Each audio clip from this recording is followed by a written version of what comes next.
T'es nul sur Call of parce que t'as l'impression que tu vises moins vite, que tu sautes moins vite ou que tu slides moins vite que les autres et c'est normal parce que c'est le cas. Si t'es resté avec les paramètres de base du jeu, tout ce que tu vas faire sera beaucoup plus lent que les gens qui les ont changés et ça change vraiment tout. Tu vas aller dans les paramètres de ta manette et aller dans déplacement.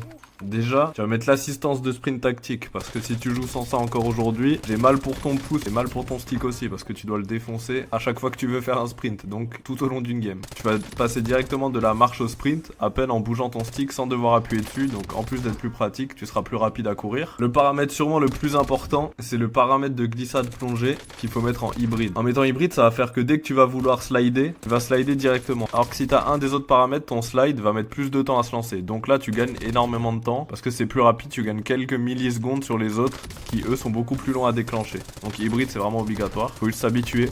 Ouverture du parachute automatique, tu vas bien sûr mettre 100. Si jamais tu touches le sol, tu mourras pas dans la vraie vie. Donc tu peux mettre 100, tu vas gagner plus de temps plutôt qu'on t'active automatiquement le parachute à 50 mètres du sol et que tu spawns du coup 20 secondes après les autres parce que toi t'es encore avec ton parachute en l'air en train de t'amuser pendant qu'eux ont déjà loot toutes les armes.